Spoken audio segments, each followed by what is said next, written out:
The Houthi group in Yemen has pledged to attack all U.S. and British military bases in the Middle East if both countries continue their assault on Yemen. Brigadier General Abdullah bin Amer, a high-ranking Houthi official, stated that the U.S. and the U.K. would pay a heavy price for the attacks on Yemen. The U.S. and the U.K. launched airstrikes on Yemen on Friday, January 12, 2024. Washington and London must acknowledge their responsibility for worsening the situation in the Red Sea and militarizing the waters, said bin Amer in an interview with Al Jazeera, as quoted from Mehr News. Both must be prepared to pay dearly and bear all the adverse consequences of this open aggression. Bin Amer also warned the U.S. and the U.K. against continuing attacks on Yemen. We, the Yemeni Armed Forces, will target their military bases throughout the region, the Middle East, if the U.S. and the U.K. escalate attacks on Yemen, bin Amer stated. He mentioned explosions in several cities in Yemen, including the capital Sana'a and the port city of Hodeidah. Bin Amer stated that Yemeni forces would retaliate against the attacks. We will continue our operations in the Red Sea until the Israeli aggression on Gaza ends, he added. The attacks by the U.S. and the U.K. involved airstrikes and attacks launched from warships and submarines.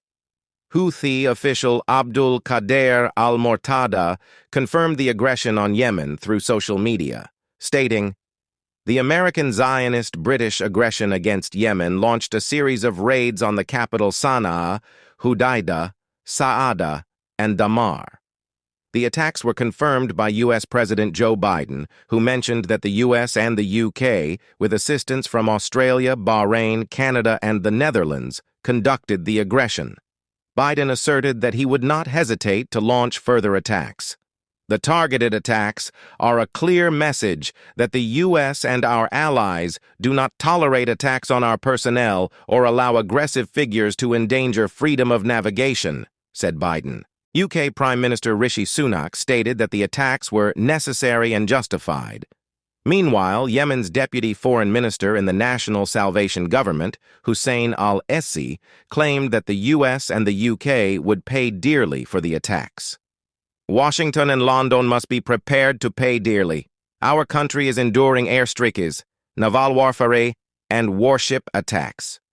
Undoubtedly, these attacks will greatly harm them, warned al-Edzi. On the other hand, Houthi military spokesperson Yahya Sari mentioned that there were 73 attacks on 5 regions under their control.